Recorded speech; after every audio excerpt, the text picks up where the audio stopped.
Yaronka yana zuwa makaranta ya haɗu da wanda yake da wannan ciwon zai kwaso. Yana dawowa gida zai fara ce miki idansa yana zafi, baya son haske. Kanki ce mai idan ya fara kumbura, ya yi ja ko ma ya ma kasa buɗe idan. Ke ma a matsayinki na uwa, a ƙoƙarinki na ki taimaka masa sai ki kwasa.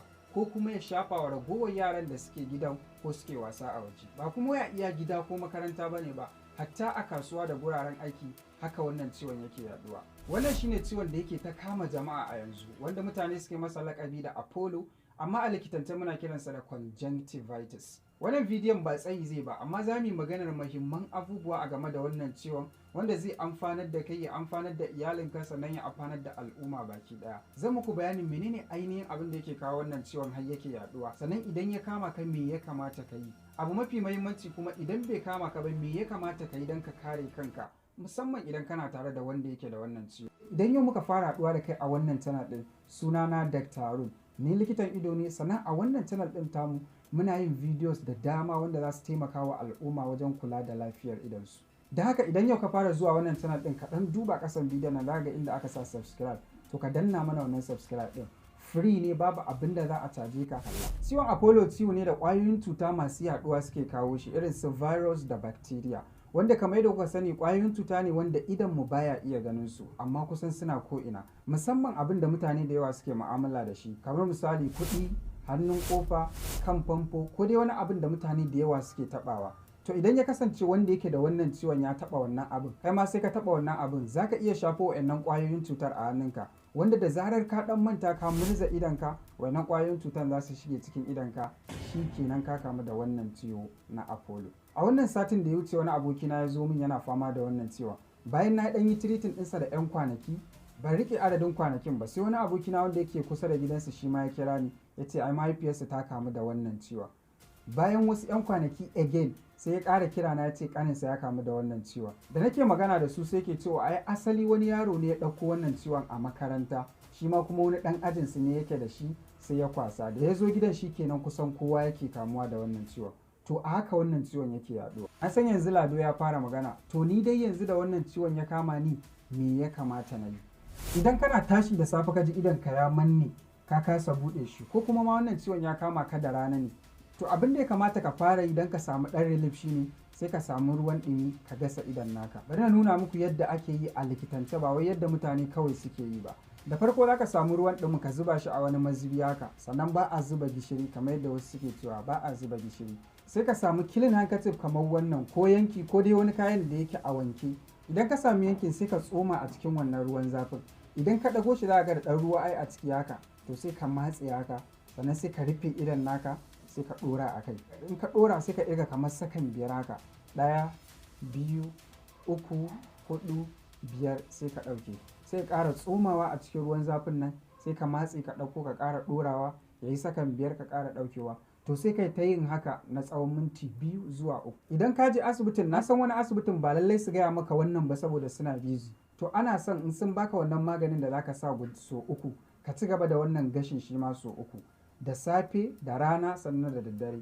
Duk sanda ka gasa idon naka sai ka ɗauki maganin sai ka ɗiga, misali da safe, da rana ma sai ka yi haka, da daddare ma sai ka yi haka. So in dai kana yin wannan, ka ba wannan ciwon kwana 3 ma za ka ga ya tafi insha Allah. Saɓanin yadda yake daɗewa wasu har sai ya yi sati 1 ko zuwa sati 2 haka. Abu na uku da ya kamata ka yi shine, kun tuna lokacin COVID-19, lokacin corona, idan mutum ya kamu da wannan cutar me ake cewa ya yi? Ya killace kansa ko kuma a killace shi a isolation center. Me yasa ake yin wannan? Saboda kar ya shafa wa wa'yansu. To shi ma wannan ciwon idon kusan haka yake, saboda ƙwayar cuta wacce take yaɗuwa ce take kawo shi. Bambancin su kawai, ƙwayar cutar da take kawo COVID-19 sunansa coronavirus, shi kuma wannan sunansa adenovirus. Don haka duk ƙwayoyin cuta ne masu yaɗuwa. Shi yasa ake so idan wannan ciwon ya kama ka, kaɗan ja baya da al'amuran mutane haka. Kar ka rinka taɓa abubuwan da mutane da yawa za su rinka taɓa, saboda kar wani shi ma ya taɓa ya zamto ya kamu. Kar kai irin ta Lado ka ce tunda da ya riga da ya kama ni ya kama kowa ma, a'a, ban da ƙeta, kar ya zamto wani ya cuci ta dalilinka. Idan kuma ya zama dole sai ka taɓa wani abin da jama'a da yawa suke taɓawa, to ka tabbatar ka wanke hannunka da sabulu ko omo kafin a ce ka taɓa wannan abu. To yanzu kai da wannan ciwon bai kama ka ba, me ya kamata a ce ka yi don ka kare kanka, musamman idan kana tare da wanda yake da wannan ciwon, tunda kamar yadda kuka gani dai gashi na wannan ciwon ci gaba yake da yaɗuwa. Abu na farko da ya kamata a ce kana yi don gujewa kamuwa da wannan ciwon shine ka guji yawan taɓa idonka ko in ce gaba ɗaya ma fuskarka, musamman a wannan lokacin da wannan ciwon yake yaɗuwa.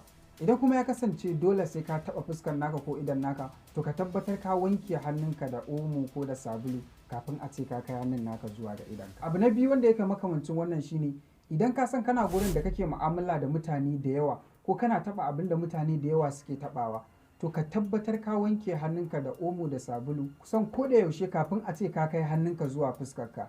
Idan kuma a gurin da yake babu ruwa ne ko maybe a office setting ne ko kuma a wani shago, to kai amfani da hand sanitizer ka sa a hannunka, wanda ko da ka taɓa wannan ƙwayoyin cutar zai kashe su.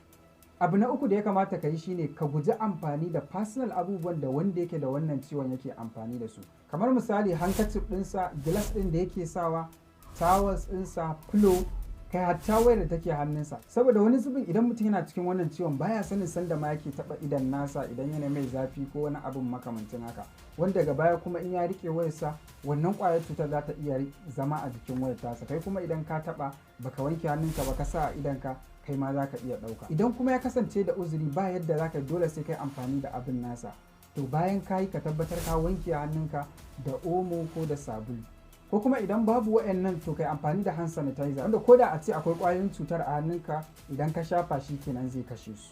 Na san Lado akwai tambaya, amma fa wani zubin tambayar tasa mai amfani ce. Zai iya cewa to yanzu idan na samu kaina a gurin da ba ruwa ba omo ba kuma hand sanitizer ɗin fa, me ya kamata na yi don na kare kaina? A wannan yanayin in dai ka taɓa wani abin da zai kasance ka iya ɗaukar wannan ƙwayoyin cuta a hannunka, to duk yadda za a yi kar ka kai hannunka zuwa fuskarka. Ko da ka manta ka ɗan ɗago hannunka za ka kai idonka, maybe idonka ya ɗan yi ƙaiƙayi ko wani abu, to sai ka tuna ka ajiye hannun naka. Sai ka bari har sai lokacin da ka samu ruwan ko ka samu hand sanitizer ɗin ka sa a hannunka, ya zamto hannunka ya zamto clean babu wannan ƙwayoyin cutar, wannan you are safe. Sannan kamar yadda kuke gani wannan ciwon ƙara yaɗuwa yake ta yi a cikin al'umma, kuma mutane da yawa suna cikin wannan ciwon ba ma su san me ya kamata su yi ba. Don haka muka yi wannan bidiyon, muna son wannan bidiyon ya yi ritin ɗin mutane da yawa al'ummar mu na Hausawa. Don haka alfarma ɗaya muke nema a gurin ku, kamar yadda ka kalli wannan bidiyon ka amfana, muna so idan ka duba ƙasan bidiyon nan za ka ga da aka sa share, to muna so kai sharing ɗinsa zuwa a WhatsApp ko a status ko a groups na WhatsApp, ko kai sharing ɗinsa a Facebook nan ma ko group na Facebook. Yau ya dai zamto kai sharing zuwa ga wani wanda zai amfana, musamman iyaye mata wanda suke gida suke tare da yara suna cikin wannan ciwo ba kuma su san me ya kamata a ce sun yi ba. Na san za ku yi wannan sharing. Thank you so much, and until the next video, assalamu alaikum.